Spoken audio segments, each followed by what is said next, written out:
Okay, well, I'm going to get started. Welcome, everybody, to the April 2024 meeting of the Philadelphia Association for Critical Thinking. I'm Becky Strickland, the secretary. FACT began in 1995. We support science, reason, critical thinking, and the thorough investigation of claims using the scientific method.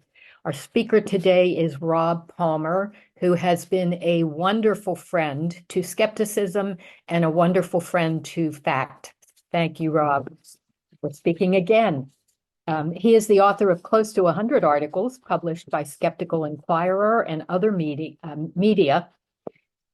Pardon me. He has interviewed Neil deGrasse Tyson, Richard Dawkins, Bill Nye, Penn Teller. Oh, I have to ask, did they both speak? The problem with Teller is that he speaks so softly that I had to boost all of his audio every time I got to his section when I was doing editing. But he That's interesting. speaks. He just Okay. speaks very I softly. had, I had, and he spoke when he was on Big Bang Theory too. John Delancey, Seth Andrews, and even Mr. Deity himself.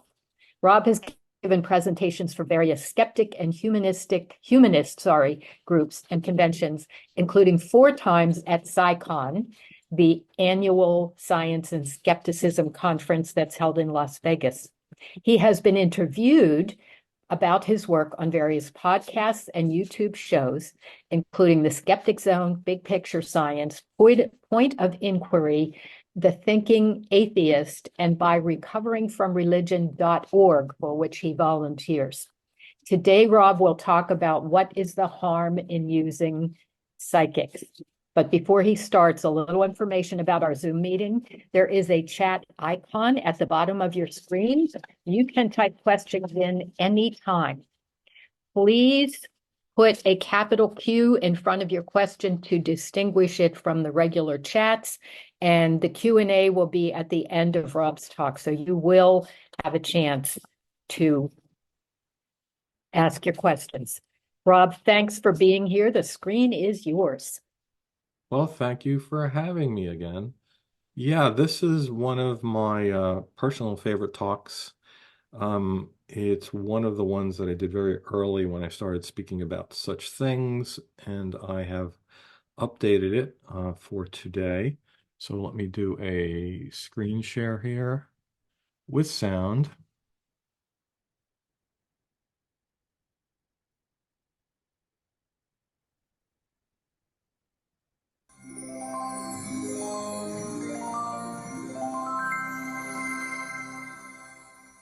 Okay, hopefully you heard that. Yes.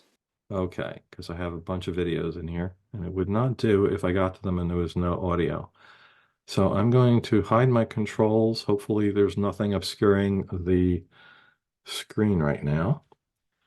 Okay, so we're going to be talking about belief in psychics and why people believe in them and what's the harm if they do.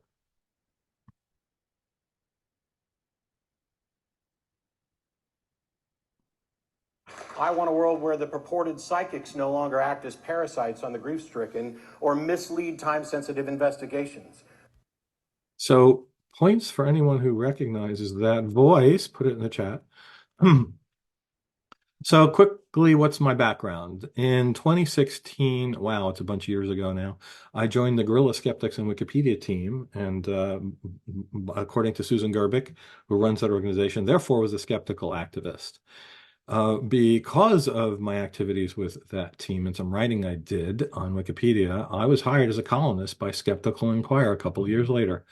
So now I work with people who investigate and refute paranormal, pseudoscientific, and conspiracy claims, alternative medicine, that kind of thing. It was a really big deal during the bulk of the pandemic to be refuting the conspiracy claims about vaccines and that sort of thing on Wikipedia.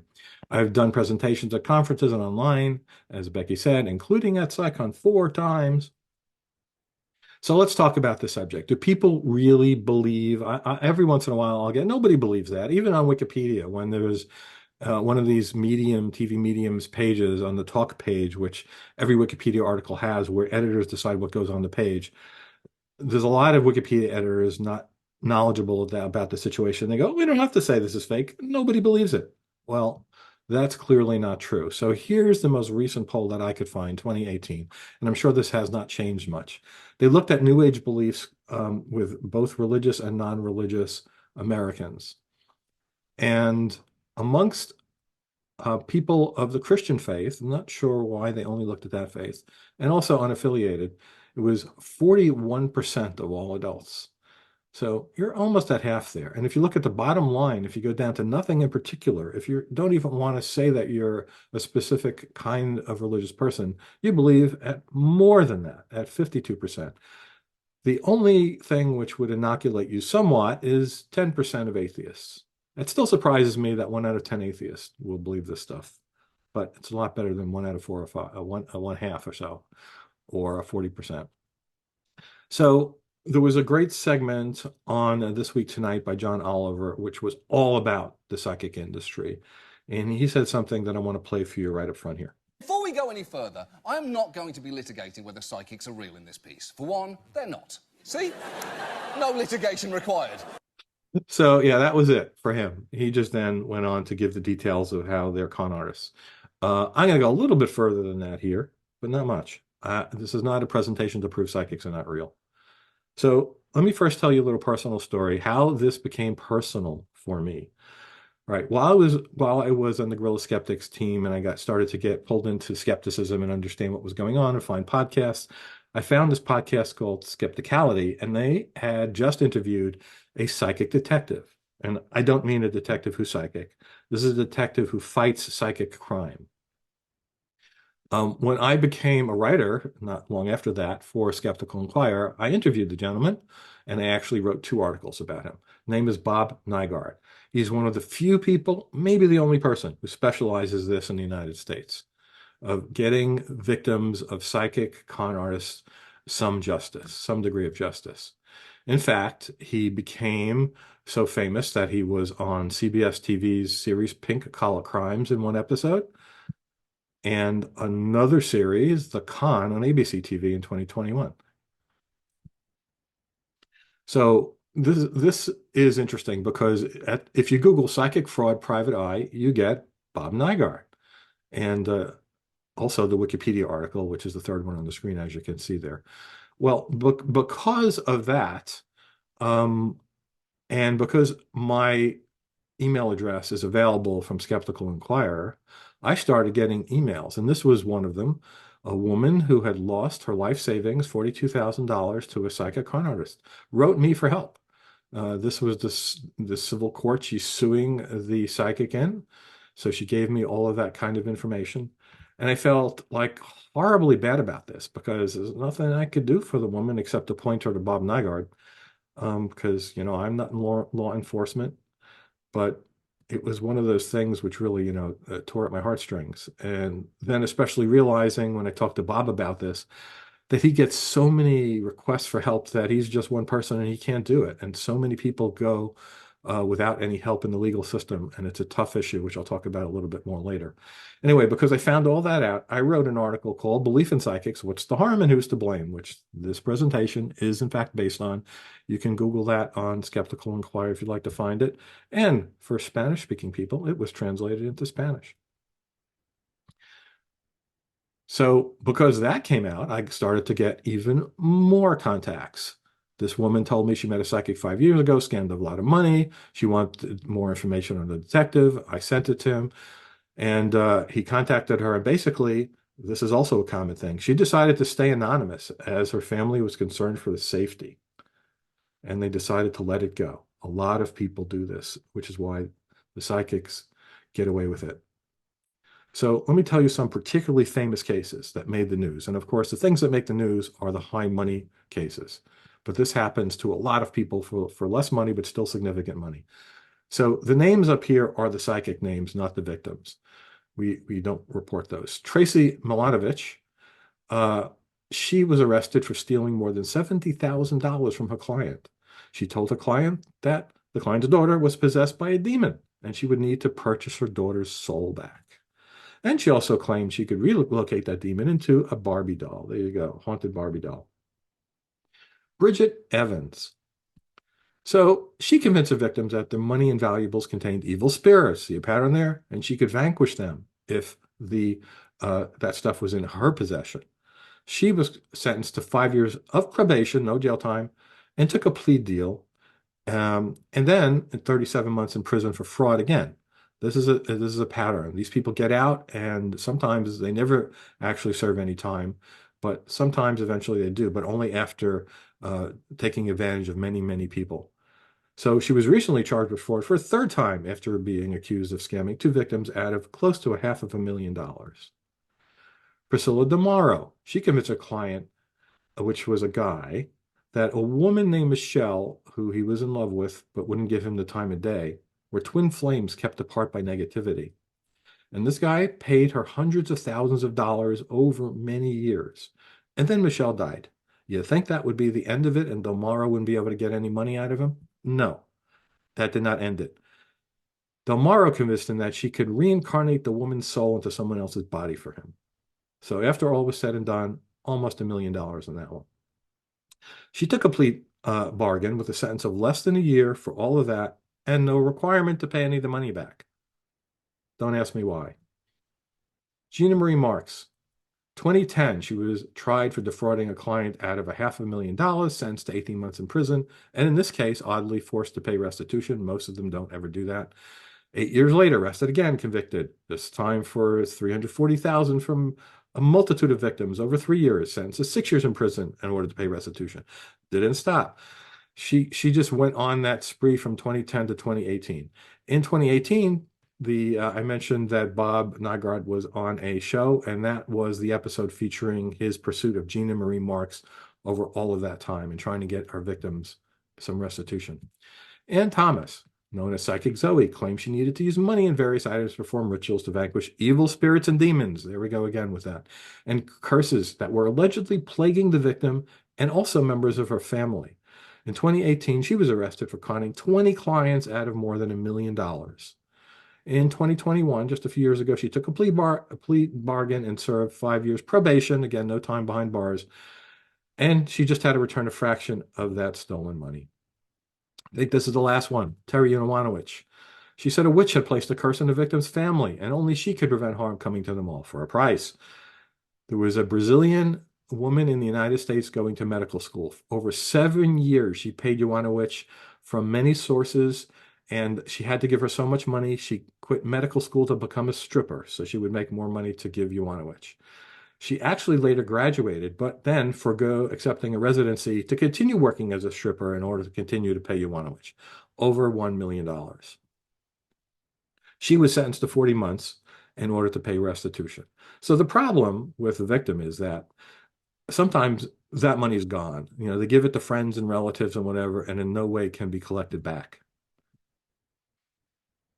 So this is something I just found out about from a Canadian friend. This had to do with a Montrealer stole millions with fake psychic fraud claims, $175 million from over 1.3 million people in the US and I think Canada for a 10-year period, sending letters about psychic services. So what's the magnitude of this problem? Well, in just one 10-year period, one detective, Bob Nygaard, obtained convictions of 40 cases, recovering $4 million for his clients. Those were the restitutions that were supposed to be paid back, not necessarily what they actually got back. Some people's losses are relatively small, though perhaps not to them, but some are huge, as you saw. In some extreme cases, individuals have lost hundreds of thousands and millions of dollars, as you saw. And as I mentioned, most of these losses are never recovered, and some are not reported because the people are just too embarrassed. Sometimes it goes beyond money. Here's a case that wound up in a murder. In this case, the psychic was killed by the client who figured out it was a scam. So you might be asking, how can people fall for this? Like even a medical student couldn't have been a dummy, right? And these are quotes from Bob Nygaard, who's of course been deep into this for a long time, and he knows of that which he speaks. These cases are all psychological manipulation under the guise of assistance. These people sell false hope. And that's a very powerful product when you're a person that's desperate. So who are the victims? Well, it doesn't matter if you're a college professor. Doesn't matter if you're a lawyer. It doesn't matter if you're a doctor. In fact, he told me about a CEO of a giant corporation who fell victim. You're on these people's territory, and they know how to take advantage of you. And as I insinuated, some people don't even report this crime. Well, why is that? Bob says when the veil drops, victims face financial wreckage. But a lot of people call him and they just want to tell him what happened to try to protect other people, but they don't want to go forward. They're just too embarrassed and they don't want to see their name in the papers. There was one person he told me about who was a college professor who had, I think the number was $250,000. And he said, no, that money isn't worth my reputation at my university. I can't tell anyone this happened. And again, the psychics know this. Sunk cost fallacy. So this is another thing. Like, why did you keep paying all that money? And this is a psychological thing that applies to a lot of people for a lot of reasons, sunk cost fallacy. I mean, it's why people who join cults might go to the very end and kill themselves after having giving their mortgage, their house, and their wives to the cult leader, because that's easier to do than to admit that you were wrong. So Bob's comment was, they said, if I stopped now, I wouldn't have to admit to myself that all that money I put in was wasted. And I felt if I just kept going, that maybe it would just all come true. So you saw some of the famous cases and whether or not they got, justice was served. It's like, what about that? How are these people getting away with this? Well, isn't there a law? In fact, I looked at New York State because that's where I used to live. Psychic readings are in fact illegal in the entire state, punishable by 90 days. I guess it's up to 90 days in jail. But this is a quote from Vice.com on psychics. Even as Manhattan becomes more and more affordable, fortune tellers have flourished in even the wealthiest neighborhoods. There's a neighborhood psychic on every corner practically. So victims often can't rely on the legal system for justice. This is what I learned from Bob Nygaard. There's trouble at every step. Filing a complaint, you go into the police. Oh, did they hold a gun to your head? Why'd you give them the money? It's not a crime, right? Filing the complaint, then if they take the complaint, somebody going out and trying to arrest the person, they may have fled already, changed their name if they got enough money from you. Then if that doesn't happen and they do arrest them, the prosecution's a problem. That's up to the prosecutors. They have so many cases to prosecute. Do they really want to do this? And he might think, or she might think, well, again, they didn't put a gun to your head. This isn't a serious crime. And then to bring it in front of a jury. Some of the jurors might think that too, to get a conviction. So Bob tells me he gets 4 to 5 requests for help every day, and many victims do not even seek justice due to the shame of it. In a lot of cases, there's insufficient evidence of fraud needed to bring a case. So one of the really interesting things is all of these cases you saw involved people freely giving money to a psychic who were claiming it was bad juju. It had a curse on it, and they were going to cleanse it, and then they didn't give the money back. That's not the same thing as give me $10,000 and I'll do a psychic reading for you. Well, that apparently, according to the law, is not a punishable offense because they told you how much it cost and they gave you a psychic reading. Might be BS, but they did. And therefore, that's not even a crime. So most perpetrators are never arrested or prosecuted, and those that are often just get a slap on the wrist and continue to ply their trade and take advantage of other victims. So, I have told this to people who I work with and friends, and still they'll say, well, but that's just those people. They can't all be con artists, right? And some have said, I saw an amazing psychic medium on TV. I have a friend who said she went to one in person and her long dead uncle came through and a psychic predicted her future correctly. Well, how can all this be? How can this all be fake? Well, one famous saying is, it's easier to fool people than to convince them that they have been fooled. Attributed to Mark Twain, as so many things are, which he may not have actually said, but that's a very good truth about a lot of things. Just a bit of levity there. So, yeah, no one has ever proved they can do this.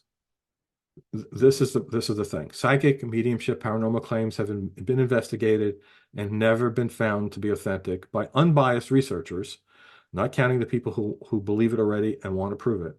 So this includes Harry Houdini, James Randi, and in the current times, Susan Gerbic is one of the big investigators of psychic fraud. On top of this, no prize has ever been won. There was a $1 million paranormal prize out there for a very long time by the James Randi Foundation for Education. And that's defunct since James Randi retired and then passed away. But there are 25 other prizes to be won, totaling over $1 million worldwide. The Center for Inquiries, IIG, currently has the largest one at $500,000. And hey, if someone knows a psychic and they prove it, they get a $5,000 referral fee. No one has ever won any of these prizes. You can see the list as a list of prizes for evidence of the paranormal on Wikipedia. So my comment here is, because I have heard people push back and go, oh, they don't have to prove it to anyone. Why would they do that? Well, if anyone does have real powers, why don't they? Right? Why is it not evident also from data analysis of predictions? As I said, they say they don't need the money, they've nothing to prove to you. Well, my pushback on that has been if they don't need the prize money, then you're awfully selfish because win the money, donate it to charity, cancer research. You can turn modern physics on its head and win a Nobel Prize, right? You can prove to everyone, even the doubters, that there really is a spirit realm and an afterlife and some way of having knowledge of the future. So, as an aside here, a lot of times, well, there are psychic detectives, and I know the police forces use those. No, they don't. Psychic detectives say they do, and they write books about it. But if you reach out to the police forces that they supposedly helped, they deny it. These people are also just BS artists. They don't actually help solve crimes. They get in the way. And as a personal note, I worked in the Department of Defense for a contractor for a long time and has security clearance.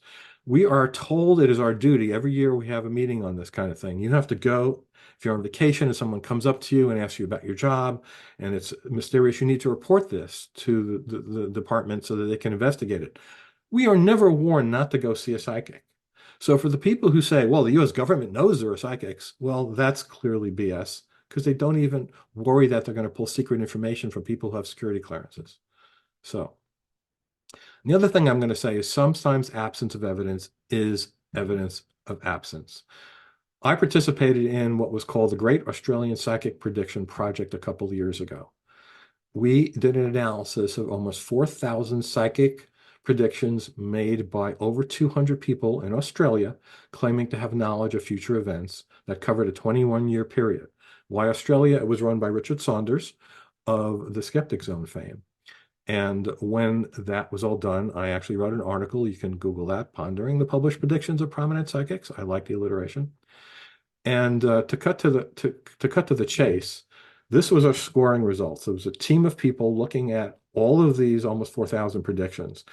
53% and more were just flat out wrong, somewhat bizarre, like anti-gravity would be developed and for sale. UFO would land on the White House lawn, bizarre things. And then just things the wrong person would win an election, something like that. A lot of them were expected, fully 15%, not quite as bad as the sun will come up tomorrow, but almost. One example, this year there will be some earthquakes in California. And I'm not joking, that's the kind of thing. And there will be snow in Germany was another one. So we're not even going to give you a right or wrong on that. That's just expected. Too vague. Those included things that, so-and-so's star sign says that she won't have the best year of her life, things like that. Very, very hard to figure out and almost impossible. Unknown with things that were actually impossible. These were, some stars' finances will hit a problematic period of time in this year. Are we going to call up, her financial advisor to verify that as yes or no? No. Also, some will be in the year 2030, something's going to happen, and we're not there yet, so we couldn't check that out. But of all of that whole set, only 11% were correct. And I can guarantee if I put anybody in a room who thought about the future, they can make better than 11% guesses. This would have been a good one. That's the kind of thing you get. So that all being the case, why do so many people believe it? Why do 52% of non-aligned religious people believe it and 40-something% of Christians believe it? Well, this is a section where I'm going to show you some of that. So this is a famous psychic medium all over television, John Edward. Does anyone have a dead relative whose name starts with an M or J or K in a big audience and or any letter of the alphabet? So let's go into that. This is called cold reading. If I claimed to be a psychic and guessed that someone in a crowd knows a John Smith, nobody would be impressed. But did you know that James, not John, is the most common guy's name in the US? Who is James? Who has the Jim in that family? Or the James? Is the Jimmy or James connected? For girls, the most common name is Mary. The name of either Mary, Margaret. Is there a Mary person, like a Marie, a Mary? Got a connection to Mary. I'm getting Marie, Mary, Maria. And who is the MR name? Mark, Mary, Marie? While people are more impressed when a psychic guesses an exact name, more often than not, psychics just guess an initial. I feel he's like a J. He's also showing me a J, J. Why can't they just talk? Why does it got to be, there's a J name, there's a this? Well, because even when guessing the most common guy's name in America, these vultures still get misses. No. Is he J-A or J-U? Or is he not John or J, I don't know the name. Jerry, Jeffrey? Jez. Jez. Okay, close enough. I don't know that I get that. No. Because Or the James. So if that's not clear there, they're all going by the odds. They're asking something that a large group of people is going to be very obviously have an answer to that. And they're not asking for a name that starts with a Q or a Z. So beyond that, especially in the modern age, it is so easy to do hot reading. And some of these TV psychics and psychics that you might go to paying in advance and they have your information also do what's called hot reading. Most people don't realize just how much information about them is publicly available on the web. When people buy tickets online to psychic shows, at bare minimum they enter their full name, billing info, and email address. You may be thinking that a spineless con artist can plug that info into a people search site or a private investigator software package to glean public records, including a person's address, phone number, marital status, criminal background, and more. But they don't even need to do that. In a packed out audience, there are bound to be at least a few dozen people with no Facebook privacy settings set. Sites like Ancestry.com reveal the names of relatives as well as family death records. And tools like Google Maps and Street View show cross streets, neighborhood info, and even details about what the person's house looks like. Knowing this, is it really that impressive when a psychic says that they're seeing a red door? It's even less impressive when a psychic does a reading of any kind of celebrity figure whose information is publicly accessible all over the web. So Becky, if you can unmute, I'd like to ask you if you ever had anybody come up to you and talk about the subject, because I know a lot of people, and they'll say, there's no way the psychic could have known so-and-so. Yes, I've heard people say that, and I've tried. Can everybody hear me? Yep. Okay, good. I've heard people say that, and I've tried to explain hot reading and cold reading, and when people want to believe, they want to believe. That's right. The Fox Mulder poster applies to this and a lot of pseudoscience and other things. I want to believe, and it's very hard to talk them out of it. I'll show you later. There's some Facebook channels where skeptics try to interface with believers in this subject and try to tell them about this, and they will mostly have none of it. It's like, no, there's no way they could have known that. Even when you show them and tell them exactly how they could have known it, they go away because they don't want to hear that. It's unfortunate. Okay, so another way that we know this is BS, and this is one example, is Mark Edward. He is a famous mentalist who infiltrated the whole organization of psychics by being one of the top performers on the Psychic Friends Network. We used to have to call for whatever it was, 99 cents a minute, and they keep you on the line and they give you a psychic reading. So this is his book about that time and the whole industry. So what he found, of course, was that it was very alluring to do this because he was getting such feedback from people that, wow, you're an amazing psychic. And he was just doing cold reading on them. So you could see how people who have an inkling that they maybe have this kind of power, and then they start doing this, and they're really good at being intuitive, and they get the kind of feedback that he did, and they're going to absolutely believe they're psychic. So not everyone who claims to be a psychic is fraudulently claiming that. They believe they are for reasons like that. So despite no evidence that any of this is real, according to the American Federation of Certified Psychics and Mediums, and they're certified, so they're real, just the people in that group have a revenue that was reported to the agency of $2 billion. And you could bet your bottom dollar that they didn't count cash under the table and just charge receipts. The average psychic in that group makes up to $150,000. And this is from 2017 data, by the way, so I have to take into account inflation here. A reasonably successful psychic, 500,000. And those big names you see on TV, 5 million plus. So even this organization of certified psychics and mediums admits too that their people have scammed people out of $200 million. That was quite an interesting admission, but I believe that is the extreme tip of the iceberg, and it clearly does not count all of the people that go to con artists who take them for millions of dollars and hundreds of thousands of dollars and such, which are Bob Nygaard's type of clients. So this is really fascinating to me. Again, this is by the American Federation of Certified Psychics and Mediums. It breaks it down by gender. And if you've ever watched any of these readings on a TV show or have gone to them in person, it's overwhelmingly women. Gender ratio of somebody willing to spend $1,000 on psychics in a year is 6 to 1. And by the time you get up to $10,000, yes, people spend that. It's getting close to 900 to 1. That is extremely unfortunate. So who's to blame for people believing this stuff, given all of that I showed you? Well, human limitations, memory, perception, biases, reasoning, as Becky mentioned, people just want to believe, lack of critical thinking courses early in education, and as that poll showed, religion, spiritualism, 41% of people in that realm believed in psychics, and the spiritual, not religious, was 52, I think the percent was. So it's heavily weighted towards religious people believing it, because if you've been raised in a faith that tells you about an afterlife, well, then it's only one more step for believing that this kind of stuff is possible. Also, group reinforcement. Most people believe it. Why isn't it true? Right? And then I will say the media, especially TV, and more recently, last decade or so, social media, reinforcing that this is in fact a thing.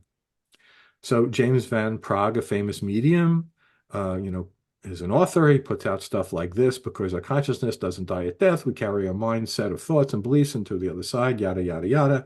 And many of these people write books in that nature. John Murphy, this was a medium, a psychic, claiming everyone has these powers.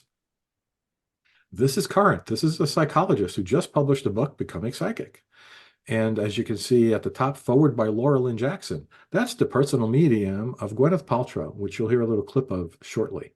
So she has bamboozled Jeff Tarrant, PhD, that this is real. You can't go anywhere these days on social media without something. I think I got this in an email, and I was going to answer with iamgullible@gmail.com, but I didn't. To get my free psychic reading from Celeste, and of course, all the other readings will not be free. And once the pandemic happened, the situation got even worse in that regard. Fraudulent psychics went online, learned how to use Zoom, just like we're using here, and found out you can make a lot more money than renting out a hall, and you get more people online. Even rap singers got into it. So this is Cardi B, for people who don't know. Yeah, she decided that she can be a medium too, and in 2021 started giving psychic readings on Instagram and Facebook. This is TikTok, which, by the way, I heard today the House of Representatives passed a bill to end TikTok. So we'll see about how this goes. But right now, TikTok is like one of the #1 forums for self-professed psychics to go on there and have millions of views. As you can see, some of these, 4 million, 4 million, 4 million, convincing people that they have psychic powers and they can charge them. This was something that got pushed to my phone just while I was putting this presentation together, so I figured I'd make a little screen cap video of it. People on this network, you get 3 free minutes.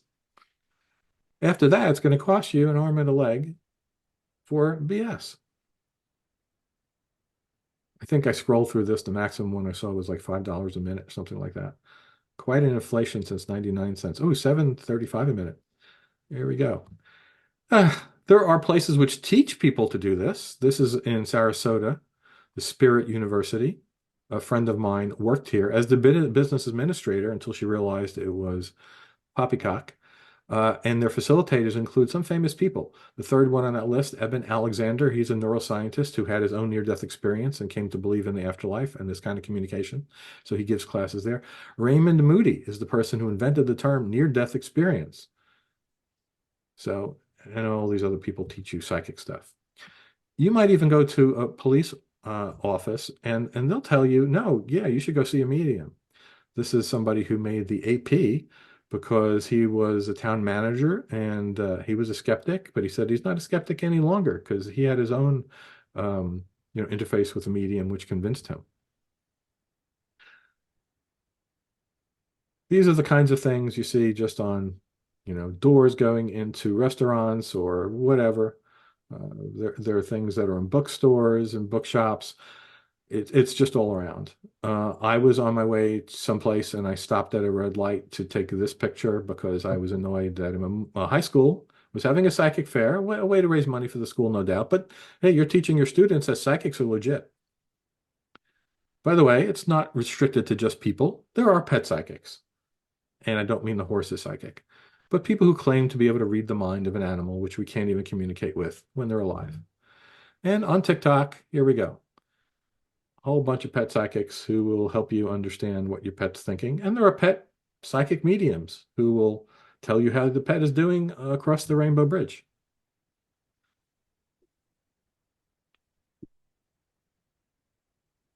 So, largely to blame also. I will have to put it on big media. Every network seems to have its own psychic medium because psychics are boring. Psychic medium is where it's at, right? They're all psychic mediums. Teresa Caputo, the Long Island medium, is on TLC. Tyler Henry is on E! He demonstrates how to use his unique gift of communication with the other side to bring comfort, closure, and hope to Hollywood celebrity clients, who, by the way, I'm sure have no personal information on the web that he can latch onto before he goes and reads them. Also, Thomas John. This was on Lifetime. He picks up rideshare passengers and reveals he can communicate with their dead relatives while they're being driven around by him. And that went over well enough that he got something on another station, CBS All Access, drove around America, stopping in at unsuspected people and giving them readings from about their dead relatives. E has Matt Frazier, just like us, except that he was born with the sight. So notice that none of those, by the way, say anything about for entertainment purposes. They all present this as its real science. So, and unfortunately, those shows dedicated to a single medium are just the tip of the iceberg. There's countless appearances of psychics and mediums all over daytime TV. They're given free rein to perform their act of cold reading and maybe hot reading to the people who are interviewing them. And no one's ever there to challenge them. And here's one montage. This was from the John Oliver show. My next guest started communicating with the dead when she was just a toddler. She's a wife and a mom who also happens to talk to dead people. Please welcome celebrity pet psychic. Our next guest is a clairvoyant to the stars. We're back with a group of friends who share a very unique bond. They are all psychic. So this just gets me ill watching this one, especially because was almost the U.S. Senator from Pennsylvania. That's on the right side. Dr. Oz, cardiac surgeon, by the way, so MD. And yeah, if you noticed, he didn't present these people as they claim to be psychic. No, they're all psychic. They all communicate with the dead. And the one immediately to his right is Laura Lynn Jackson, the aforementioned psychic media of Gwyneth Paltrow. So many influential media outlets, print and online, join in selling this nonsense to the public. One prime example is a guy named Anthony William. He's billed as the medical medium. Gwyneth Paltrow promotes him on her Goop platform, saying that he is one of the most unconventional and unsurprisingly insightful healers today, and the voice of a divine force called spirit guides him to identify the roots of patients' hard to diagnose illnesses and finds the best solutions to restore their health. How this is not seen as medical malpractice and these people are not sued, I don't understand. So this is an episode of a 6-part series, was a series called The Goop Lab on Netflix. I wrote a review about this for Skeptical Inquirer. No, actually that was for AIPT Science, now that I recall. The person on her left is Dr. Julie Bichelle, who works at some institute where she believes she has proved psychic abilities. But the one you're about to hear speaking is Laura Lynn Jackson, and you'll hear Gwyneth Paltrow comment at the very end. If you ask for signs and messages, like really specific, concrete ones from the other side, you will get them. You don't need a psychic medium to prove it to you. So wait, are we all psychic? We can all do this. And I think we all start out intuitive and we develop our psychic abilities. And my sense of it is the more you open and the more you develop, it's almost like the higher you're able to perceive or the louder your volume switch is. And that kind of highest level or that highest energy is being able to perceive consciousness in spirit form and be a receptor of that. Wow. So Gwyneth says wow to that. And I say, what word salad? That's on par with Deepak Chopra's statements. So I actually asked Bob Nygaard what he thought about that episode. He hadn't seen it, but he watched it just for me to give me my input when I did another interview with him all about that. And I wrote an article about this. So here's his statement on whether Gwyneth Paltrow realizes the harm she's doing by promoting a psychic medium. I wouldn't presume to know whether or not Gwyneth Paltrow understands the gravity of promoting self-proclaimed psychics, but I fear that Paltrow's The Goop Lab episode, Are You Into It?, will increase the likelihood of more vulnerable people being defrauded. And by the way, therefore giving him more clients. Unfortunately. So this is not a new problem. I pulled this up from an old TED Talk where James Randi was talking about the subject. The business of believing in the paranormal and the occult and the supernatural, all of this total nonsense, this medieval thinking, I think something should be done about that, and it all lies in education. Largely, it's the media who are to blame for this sort of thing. They shamelessly promote all kinds of nonsense of this sort because it pleases the sponsors. It's the bottom line, the dollar line. That's what they're... And that has not changed. So what's the connection between this media coverage of psychics and the victims I showed you before and all the victims that Bob Nygaard has to help? Again, another segment from John Oliver. He said this so well. Because this surprisingly large, often predatory industry relies on popular culture to lend it credence and validity. To put it another way, every time a psychic makes a grieving widow cry on Dr. Oz, 10 con artists get their wings. So true. So I would say any and all media outlets perpetrating the public's belief in psychic powers have substantial bloodstain all over their hands. And I did say that that was the end of my What's the Harm, Who's to Blame article in Skeptical Inquirer. So what's being done about this? Well, there is some skeptical activism to try to push back on it. They run sting operations to expose famous psychics and mediums, spotlighting the deceptions. We write about this. We even try to get it added to the biographies and the pages about psychics and mediums on Wikipedia, using all the rules of Wikipedia, which have to be in reliable sources. We also have confronted media outlets and others who promote these people for their own financial gain. Here's one example from way back in 2012. You might notice some recognizable people in here, including Ross Blocker, and I think Ben Radford is in here too.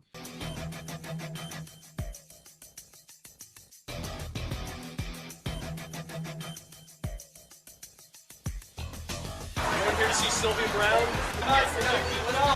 Yeah!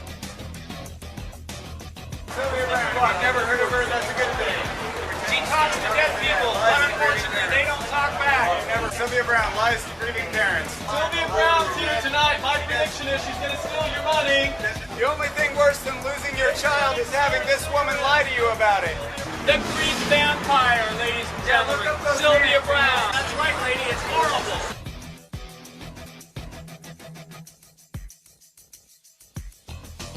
Find out how Sylvia Brown is able to tell you things. Here's the psychic secrets. Please take one. Yeah, I know who she is. Some of the dead and I love Sylvia. Oh my God. Here's how to read minds. Told Sean Hornbeck's parents in my hometown, St. Louis, that Sean was dead. And he was found alive. Yeah.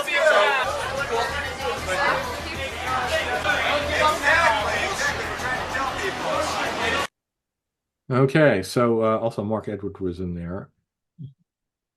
So this is much more recent, just before the pandemic. There was a sting run against Thomas John, that's TV's Seatbelt Psychic, who I showed you before. It showed that TJ used details planted in faked Facebook accounts in his reading of two people who went undercover, the aforementioned Mark Edward and Susan Garbick, to one of his live readings. Susan and Mark were unaware of the details that were on those Facebook pages, which they had registered with. So Thomas John could not say he read their minds and it wasn't coming from a dead person, excuse me. But yeah, no. Everything he told them in that meeting, which was recorded, was that it came from the Facebook page. You know, people who didn't exist, about events which had not happened in their lives because they were just all made up. Well, either he made them up, or perhaps, I'm going to say this just so I don't get sued. There is another option. TJ was in contact with the actual spirits of people, but they read the faked Facebook data and they fed it to him because, he won't leave them alone. They wanted to embarrass the guy. So that was published as Operation Pizza Roll, the Thomas John sting, in the New York Times. And that was a big deal. Like tens of millions of people get the New York Times magazine. Holy Kool-Aid, one of a very well-known and with a lot of viewers, that's Thomas Westbrook's channel on YouTube, interviewed Susan and Mark about this just as the Times came out. And other organizations, including having to do with atheism or even showbiz, reported that this had happened. I'm going to give you a little clip here from that video where Holy Kool-Aid interviewed them. It's basically just going to be the summary. To anyone thinking that psychics are all just fun and games, they most certainly are not, and have conned people out of their life savings, wasted police resources, and cost others their mental health and sometimes even their lives. I have a whole video on what the harm is, and I'll link to it below. If you have a friend or family member who's fallen prey to one of these grief vampires, I have an entire series on my channel exposing psychics and the tricks that they use. Feel free to share it with people and call out these psychic vultures wherever you see them. Don't let them get away with this. I'm also going to put links below to Susan's articles, the New York Times story, and so yeah, that is a very, very concise account of what had happened, including the recordings and snapshots of the Facebook pages. So, of course, that didn't stop TJ. By 2020, he was the opening act at Caesar's Palace in Las Vegas. Well, Susan Garbick organized the Las Vegas Society of Skeptics to go in and watch his shows and document the nonsense that was going on there. And she wrote articles about it in Skeptical Inquirer, and some of that made it to Wikipedia. So, interestingly, the show at Caesar's Palace unexpectedly closed at the start of the COVID-19 pandemic. It was scheduled out for years. Didn't see that one coming. A common thing with psychics. So Thomas John, as I mentioned, a lot of these people have learned how to use Zoom to make money. He initiated a thing he called the Spirit Circle for Children, where he invited 8 children on at $400 each. They had to be between 5 and 12 years old and be on there with a parent. So we found out this was going to happen when he started advertising it and got so incensed about it that the skeptic community got Stephen Novella interested enough to write an article in Science-Based Medicine on his website saying this was disturbing and putting a vulnerable population and it was exploitative and tremendous potential for harm. Did that stop him? No. And he knew about that, but he didn't care. He went on it with anyway. As it turned out, Susan infiltrated that group and had 2 of the, I think it was 8 people, who were basically plants. They were agents of hers who were people pretending to be who they weren't. And of course, not being psychic, Thomas John did not notice that at all, and he gave them all fake readings based on emails that they had sent him. So Susan has gone on to write about Thomas John, Tyler Henry, Matt Fraser, many, many of these people, just generally the idea of how these people can bamboozle people in Skeptical Inquirer. And she's been doing this now for a good number of years. She recently started a YouTube channel called Psychics Explained. And on this channel, she has videos which break down psychic readings that are public and that sort of thing, so people can see what goes on. She also has a nonprofit called About Time, which she has all this information collected. Articles she's written on all of these people, basically individually, and also about cold reading and hot reading and how all of this stuff happens. And this is a screenshot of her Psychics Explained Grief Vampire Edition channel, where she challenges the psychic claims and breaks them down for the average person. There are also Facebook groups run by skeptics who interface with people who are on the believing end and try to give them some information that will perhaps change their mind. One of the other things that we do is with the Guerrilla Skeptics on Wikipedia, which I mentioned I'm an editor for. We work on Wikipedia, which is important because there are almost 7 million English articles, and we have editors who write in a lot of the other languages too. Despite what Captain Disillusion said, if you know, he is a YouTuber who is very famous in the skeptic industry, and he had this not serious remark. I loved it in one of his videos about Wikipedia, saying that it's run by a cabal of critical thinking extremists obsessed with perpetual refinement of factual information through rigorous citation of credible sources. You can't trust that. So I think I didn't read it quite as fast as he did, but yeah, he was being funny about that, of course. And so in reality, why is Wikipedia important? Well, it's one of the most visited websites in the English-speaking world. Its info gets displayed on and linked to from all over the internet. You ask Alexa, Siri, if you Google it, you get Wikipedia hits. Journalists use it as a source for their own stories. And this is a screenshot of 1 year in the life of Wikipedia. And that number at the very bottom, 93, and that's billion, 93 billion views on the English Wikipedia. Here's just some examples of work that skeptics have done on pages of these people I've mentioned: Thomas John, the Seatbelt Psychic, etc. The things that are circled were not there before. Now it says that he is, hot reading, and that this is a paranormal site. There's also a lot of criticism down in the article. And why is that important? Because if you Google Thomas John Medium, hey, look at that. You get Wikipedia. And a lot of people will go there, perhaps, rather than the first hit, which is his own page selling his services. Tyler Henry, his page originally for that show he has, The Hollywood Medium, it was 2 paragraphs. Basically, yeah, he got psychic powers and this is his show. And now it's all about the criticism. Critics state that his readings are performed using cold and hot reading. There's a whole section on critical analysis and death of Alan Thicke. And of course, it's labeled as paranormal. This is down in that article. It mentions Susan Gerbic and her debunking of him. Also, critical analysis is in there from a lot of skeptical sources. And why is that important? Well, this is Tyler Henry's Wikipedia article. Since he became famous, he's had almost 4 million page views. So as I mentioned, journalists read Wikipedia. So this is a journalist writing to me and Susan saying that she came across the details of this sting while doing a Wikipedia search on Thomas John. So that's where she found out that the sting had happened and was reported in the New York Times. And then she went on to write an article that was very critical of him in her entertainment piece, rather than, like most of them, just talking up these psychics. Here's another one that happened in USA Today. A woman fighter, Ronda Rousey, sat down with the Hollywood medium, Tyler Henry, and this article written by this person says, hey, we have questions. Rather than just saying, hey, that was a really good reading, he says he purports to be a clairvoyant medium, Tyler Henry, that is. It also calls him, says he's been criticized as a grief vampire. It mentions he won an award, which is on the Wikipedia page, thanks to the skeptics who have updated it.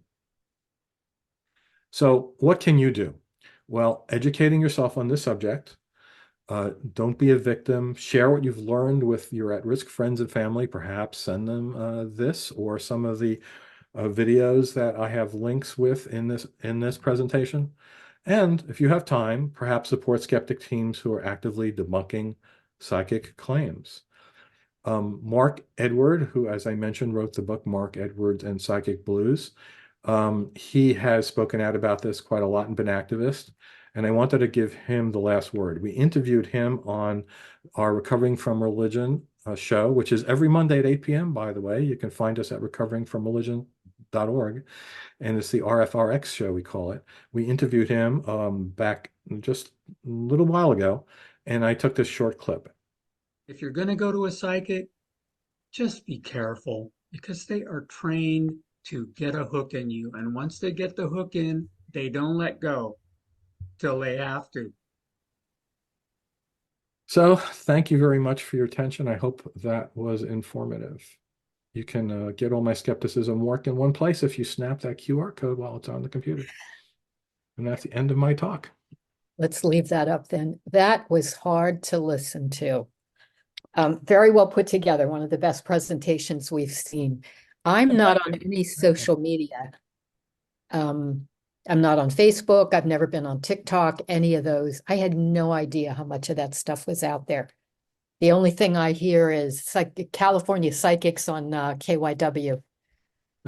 It's so disappointing when the media keeps doing this. And now there is more and more of this information out there, Susan's channel, other things, and even Wikipedia articles, which you'd think these people would find out before they got a psychic or medium on their show. And they just don't either bother or they don't care because they're going to get ratings because people want to watch this stuff. Right. I don't think they want to know the other side. And I also think some of those people who have those shows don't have that much control over what they actually present. Somebody else in the station is probably making those decisions, but I'm that certainly could be too. Yeah, I'm stunned. I'm almost speechless. And really glad that you didn't have any internet problems while this was going on, because we didn't say anything to the audience out there, but Rob had some problems earlier today and we weren't sure how we were going to do this because we're not psychic.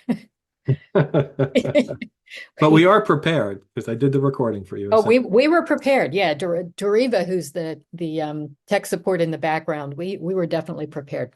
So I am going to attempt to scroll through the questions, and I want everybody to know that I actually a few months ago got a new laptop because my old laptop was not scrolling well and it was also old. So let me see here. I am sorry. I'm really sorry, people. Well, somebody I just wrote, I'm looking at the last ones. Oh, you know what? If you can see one you want to read, go. Yeah, not really a question, but it's just a comment on what we were just talking about. Somebody wrote, CBS Sunday Morning put a very uncritical segment about Tyler Henry on last Sunday. It is just so distressing. It just keeps happening and happening. I mean, occasionally we'll see one of those, and of course, the reporters themselves are proud of it, and they put it on their own Twitter X feed or whatever. And like often, we'll respond to them with the information about the person that they're saying, oh, they got powers, and you don't hear back from them. Oh, no, because they don't want to know. They do not want to know. So I don't know if anyone asked it here, but one common question I get, which I'll answer preemptively, is, do psychics and mediums, are there any that actually believe it? And I talked just a little bit about that. I think some people are convinced that they have the powers by positive feedback at some point. But none of these people who are scamming people out of their life savings believe they have these powers. And I would go out on a limb and say none of these people who are famous enough to be on television do it are real, because we've proven that at least in some cases they do hot readings. And why would they have to do that if they actually have these powers? Some of them are really, really good at cold reading and they don't need to do the hot reading. That's a skill and it takes practice. Some are much better than others. Some are awful at it. And the only way they can make it look like they're real is when it gets edited, because a lot of the shows you watch get edited and they may have 10 awful guesses and one really good one, and the editor will take out most of the bad guesses, so it makes it look like they know what they're doing. But if they do it in person, it looks awful. But there are some that are really, really good at cold reading techniques, and we sent a sting operation in to see Matt Fraser when he was in Philadelphia. doing a talk. And so Kenny Biddle wrote about that because he was undercover with his wife and some friends and went in with cover stories, in fact, which I created one on Wikipedia for him. But they didn't get called on. And according to, the people there, Kenny Biddle, it didn't seem like Matt ever does hot reading. He is just a good cold reader. And it was explained how he does what he does to make it seem like it's real. Like, is there a name with a J? That kind of a thing. But he's good at it.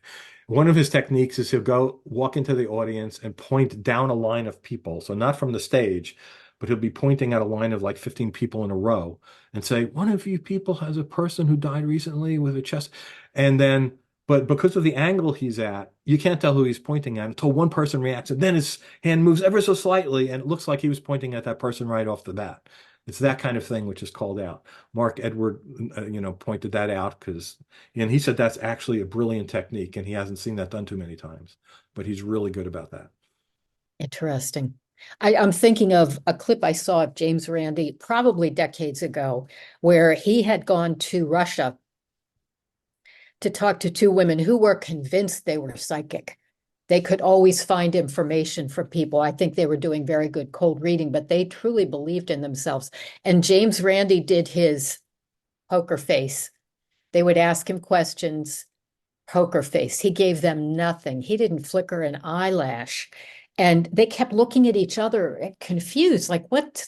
And they were getting nothing from him, but they never got it. So I finally managed to land on a question here. Do many of these victims of psychic fraud seem to know that the Nigerian prince type emails and texts are scams? Why or why not? Yes, discuss. Oh, I don't. When people want to be fooled. As that Canadian, that one from the Montrealer, as it put it, who was able to just with emails get hundreds of millions of dollars from people, expecting psychic readings is quite fascinating. Mm-hmm. In line with what you were saying about James Randi and not giving them any feedback, so then they just fell apart. Kenny Biddle, who's now the official chief investigator for CSI, he's the one who used to be a ghost hunter, and now he's on the other side of that, understanding that what he was doing wasn't science, and now he points that out about how other ghost hunters aren't, really finding ghosts. But he also occasionally will investigate psychics and mediums. And he has been to readings that he frequents paranormal fairs. He likes to do that kind of thing and put up a skeptic booth. He's the only skeptic there. But he will go to the psychic readings and have a reading. And he gave me one of his little rings. He's got a special ring where you push the button and it doesn't make a noise or anything, but it keeps count of every time they ask anything you want, but he uses it every time they ask him a question. He clicks it, click, click, click, click. And he'll come out with it with a huge number because they're not telling him stuff. They're asking him questions. Do you have somebody in your family who wore a uniform? Maybe they were in the military, click. Maybe they were a postman, click. Maybe they were in UPS, click. And maybe he did. And then, oh yeah, I had somebody with a uniform. But it was like 20 questions to get to that. But if somebody isn't knowledgeable about that, they will come out not realizing that, and they'll say, they knew my uncle wore a uniform, and they knew he was in UPS. This is what happens to people's memories. It is scary. One of the most illustrative things I've ever heard myself about that was Ross Blocker, who was in that video at Sylvia Brown's protest. He's the co-host of Oh No, Ross and Carrie, right? He and Carrie, if people don't know that podcast, their tagline is, we try these things so you don't have to. So they will do all sorts of things and then report on it. They went to a psychic medium, and both Ross and Carrie were in the audience, and the medium came over and was talking and said, Ross, I see that your dead relative, and I don't remember the details of now, this was years ago, but I'll say your relative was, well, the way Ross reported it on the podcast, reading his own notes, was, I was amazed. She came over and she knew my grandmother's name. She said it was Carrie, or let's say Susan. We knew it was Susan. And then Carrie opens her notes to the same section. No, she didn't, Ross. She gave you 5 names. That was just one of them. So even them trying to investigate, he did not remember that. Yes. So what hope does somebody going in cold, to a cold reading, to realize that that's what happened to them? None, really none. Interesting. We had a high school girl 15, 20 years ago, make a presentation to FACT, one of our monthly meetings. For her senior project, she went to 5 different psychics in the Philadelphia area, told them that she knew she was adopted, which she wasn't, and that she knew she had a brother, and could they help her with that? And of the 5 that she went to see, because she had to pay each of these people, so she had, only had so much of a budget, 4 of them fed her all kinds of information. One of them was very reluctant to say anything. So one of them read her correctly and realized that she was making this all up. But the other 4 just fed her all kinds of stuff. So I see a question here. I'm going to ask you if you'll let me answer it. As Susan Gerbic and her work at Exposing Psychics are getting more famous, are psychics becoming more careful in their activities? Oh, please, can I answer it? No, they don't need to. Am I right? Unfortunately, you're absolutely right. The person she's concentrating the most on is shameless, absolutely shameless. So we, meaning Susan, myself, and 2 other people she invited, infiltrated his session with about 60 people on it, where he and his travel agent were talking about their upcoming October cruise, which is a week with Thomas John on the seas in the Caribbean. And we're all there with fake names. We're listening, of course he didn't. And after the travel agent left and she was telling all about what the cruise was going to be about, Thomas John did a free reading for like a bunch of people there. And we're all like, the 4 of us are typing to each other. Oh my God, what cold reading? Oh, he probably already knows that person. And then someone says in the chat, oh yeah, he tried to read me last time and it didn't work so well. Well, it's like, this is what happens.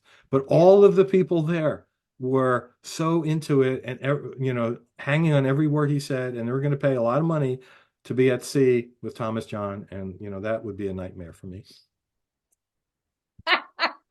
Well, not only him, but all of these people believing it. It's literally painful sometimes to watch how gullible and taken in these people have been. And sometimes it's very sad because, especially with the mediumship work, not just a general psychic, these people are grieving. They've lost someone. They want to connect with them. And he and people just feed them whatever they want to hear. And it is so awful.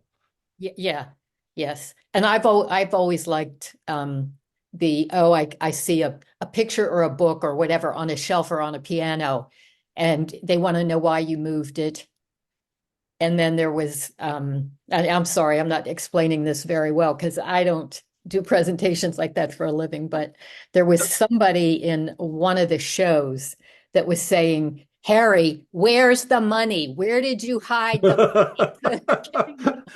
I'm not going to tell you that, but I'm going to tell you I'm really happy with how you're doing generally. Yeah, because that's the important thing to tell from the afterlife. Right. Yeah. Yes. Right. Yes. I like your new haircut. Great.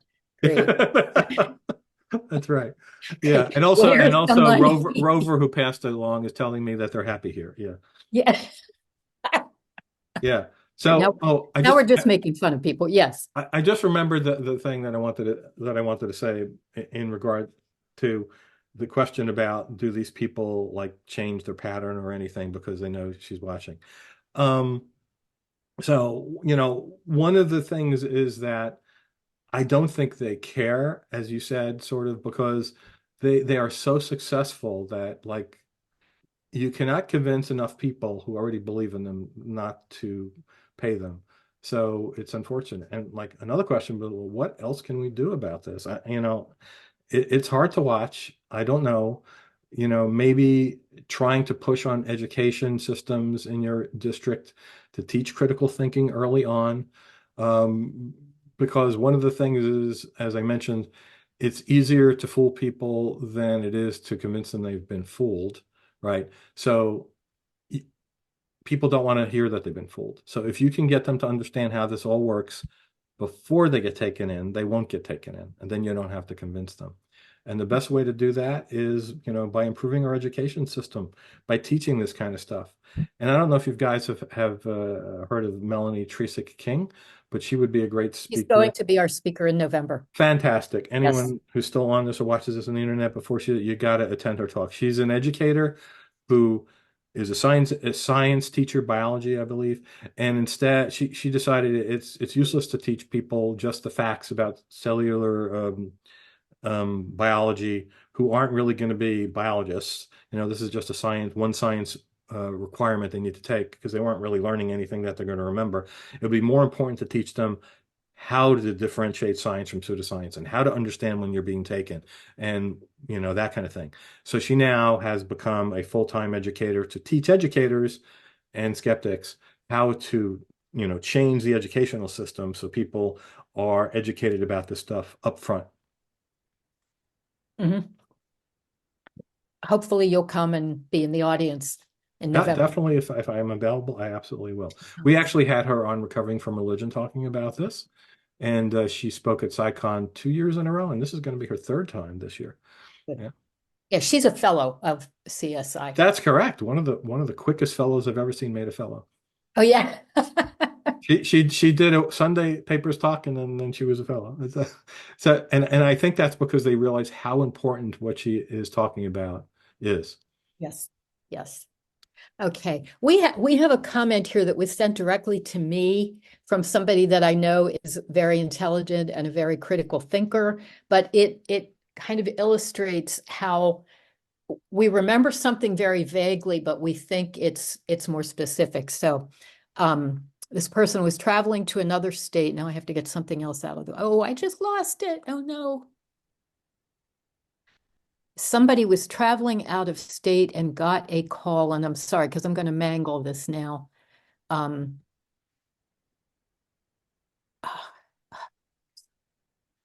try to remember it, having read it twice.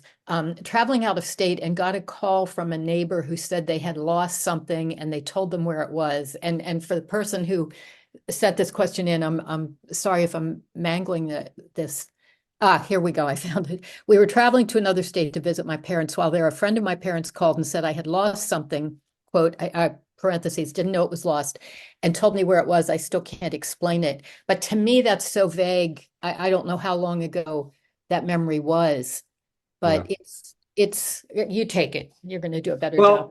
Without any more information, yes, what can you say about it? But it does point me in one other thing that I did not mention here. I think maybe did extremely in passing, is why do people believe this kind of stuff? So one of the things I don't think that gets talked about enough is the fragility of human memory, as you just mentioned, memory, right? And as I mentioned, Ross, who had gone in and he got it wrong, right? He got it totally wrong, right? She didn't just come up and say your grandmother's name was what? Carrie said no. She said, is it this, or this? And one of those was the name. So wow. And that was a recent thing because they report on these things like soon after they go to them.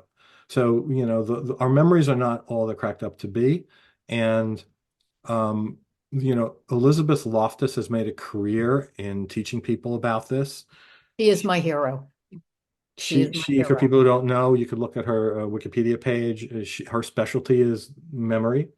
She was like, either she testified or had a hand in the defense of the trials of the McMartin preschool, where people were accusing the people at the preschool of child abuse and sexual abuse and Satanism, and the memories were planted in the children, by the way they were questioned. So, and she's done, she's an actual scientist and does these experiments, and she's done experiments where she's showed that a large percent, I think it was over half, of people can be implanted with fake memories just by discussing something with them. And then those fake memories are just as real to them as memories which really happened to them. So we cannot trust our memories. No matter how good you think your memory is, it's not likely as good as that. And therefore, whenever anyone says, I know this happened, like, no, you don't.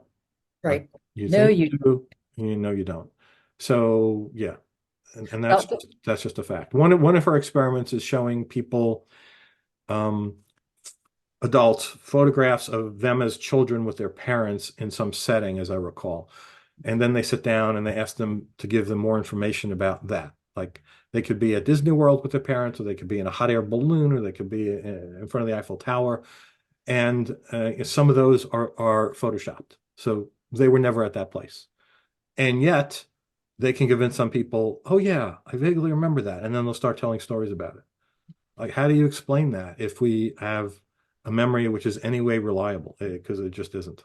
Yes, yes. And I've read, I know, I'm sure Elizabeth Loftus has written many more books than I'm aware, but I've written quite a few of them, and I've read all about that stuff, and she's amazing. So the person who wrote this in, it just wrote some more information. It was more specific than that. The person who was calling them said that you lost something and it's in your car, and it was. And I'm sorry if I didn't get that right. But what I'm going to say to this person who I have enormous respect for is that's how you remember it.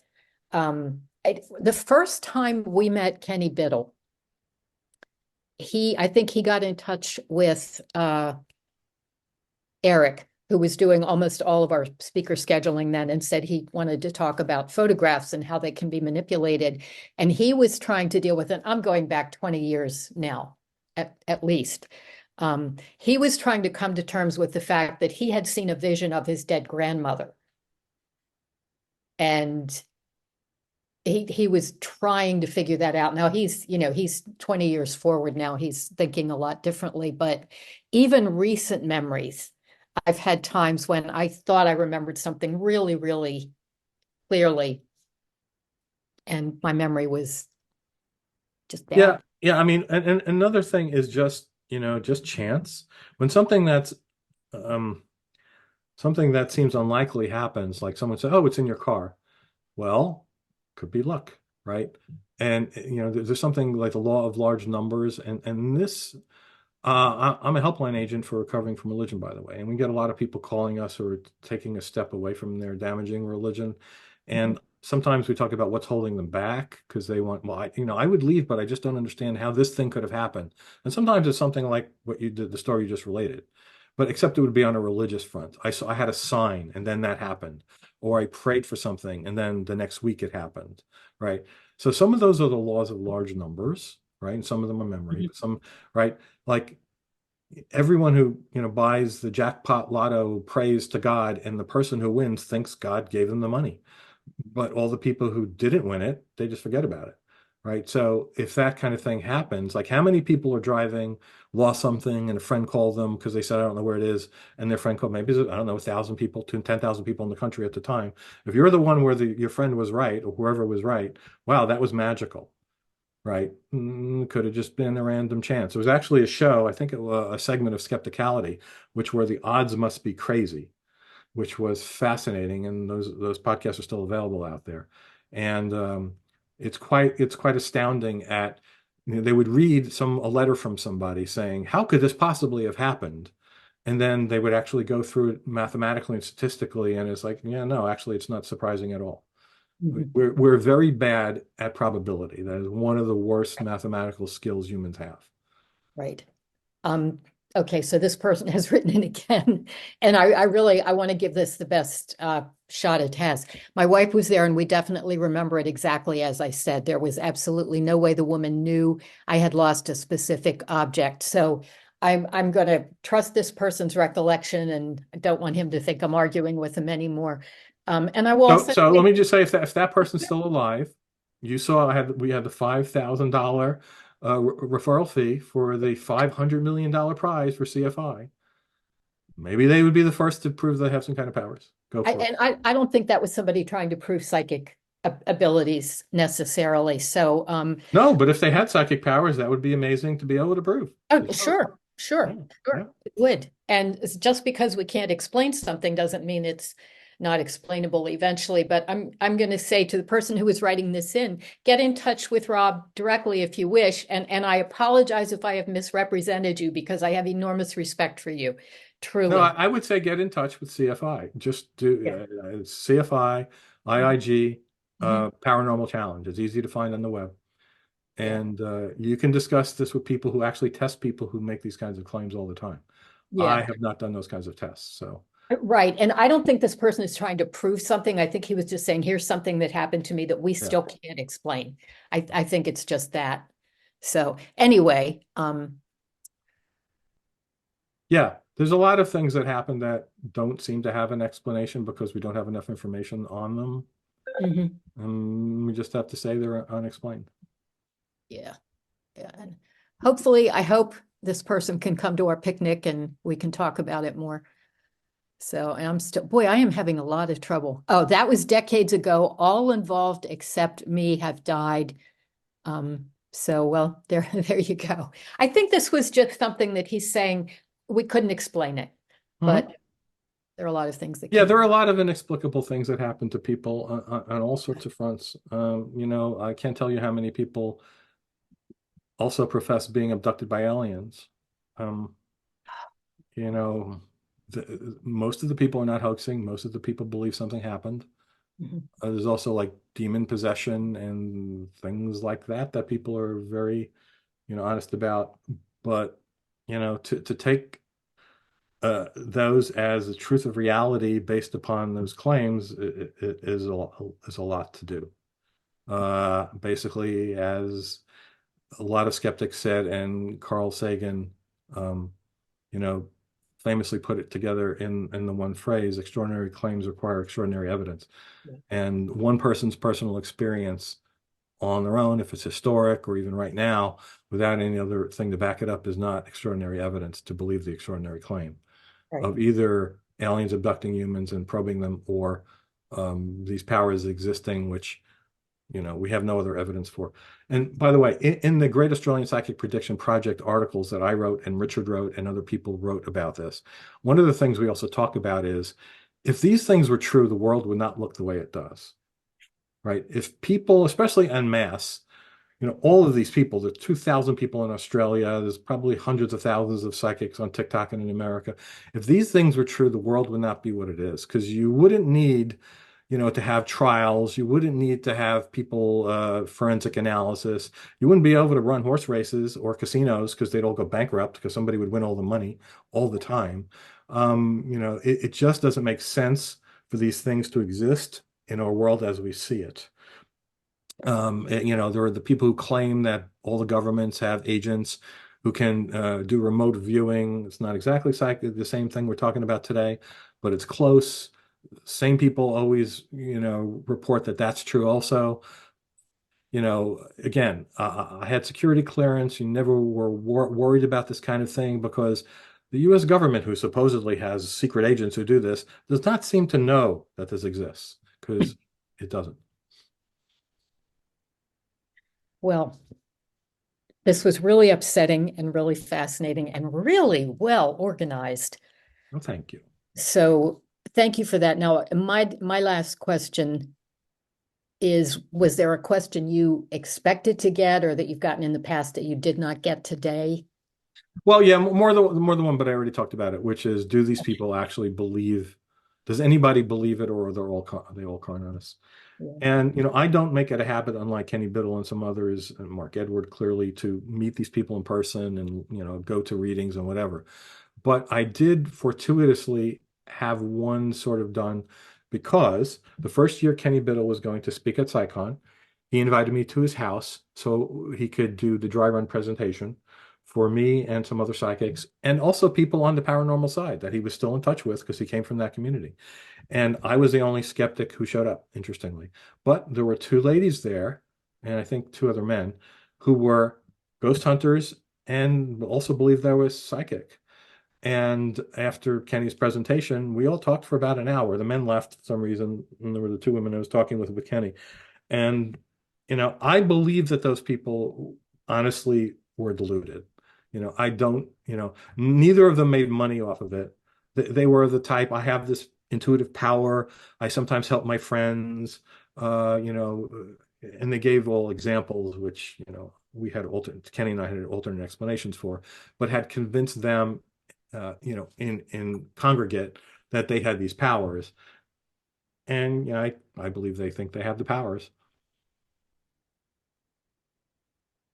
Yeah, they're not going to be the people that open a storefront and take you for your life savings and want you to, you know, and have you commit suicide, like the people I was talking about, unfortunately, which are all over the world, all over this country for sure. And that's the sad part, that believing in this kind of thing, where mostly it's fun and games, pay somebody $10 to tell you about your future, can result in disaster if you believe it enough, because then one of these people can get you. That is the big problem here. That if you don't believe in this stuff, you're not in any danger. If you believe in this stuff, one of these people who's an expert at manipulation, can get to you, and then you'll be, if you're lucky, the client of Bob Nygaard. If you're not, you'll be out on your own trying to get all your life savings back because you trusted these people. Yeah. Yeah. Yes. So the same person who I've been torturing today just posted something else. I want to see a newspaper headline, "Psychic wins lottery." Yeah. It's always, that's not how it works. That's what you get from them. Of course not. Right. Of course not. Because that would be pretty good proof. Yeah, that's all. Especially if it happened a lot. I'm sure that's how he means it. Right. And that's one of the things I said, how the world would be different. Yeah, no, they'd have to end all the lotteries because all the psychics would just keep winning them. They would keep winning. Yes, wouldn't that be wonderful? Then they wouldn't have to try to steal money from people. Yes. Not only have I never been on Facebook or TikTok or any of those, I've never bought a lottery ticket. I've been given them as gifts occasionally. Me too. Wow. But I don't buy them. Have you heard the story that Neil deGrasse Tyson tells about the Vegas thing? No. I'm trying to remember if it was physicists or mathematicians, but a group of one of those was going to have their national convention somewhere, and then at the last minute, some hotel thing fell through, and they rebooked it for Las Vegas. And there was an article in the paper after their conference was over. It was the first week that casino lost money, and this association, you are forbidden from ever coming back to Las Vegas because they knew there was no point in gambling. That's great. That is great. Well, Rob, thank you so much. This was beyond what I was expecting. Absolutely. Well, I'm glad you liked it, and thank you for having me back. Very much so. So we are psychic about some things for our future meetings. This summer, July 14th, is our summer picnic at Fort Washington Park. That's always a lot of fun. We have a very nice pavilion with a roof over it. So even when it's hot or raining, as it has been on occasion, we still have a good time. And parking is very close by. In October, currently we are not planning a meeting in September. In October, we have Dr. Robert Hicks on 19th century astronomy, and this is being rescheduled from February when Dr. Hicks lost his voice and couldn't speak. And then in November, we're going to have Melanie Tracek King, who is a fellow of CSI. We mentioned her a little while ago, who will give us a life preserver for staying afloat in a sea of misinformation. So we will get information out on those meetings soon. This particular talk will be available on YouTube next week. Thank you, Rob. Thank you, everybody, for joining us and staying the whole time. And have a great weekend. Bye-bye. Take care, everybody.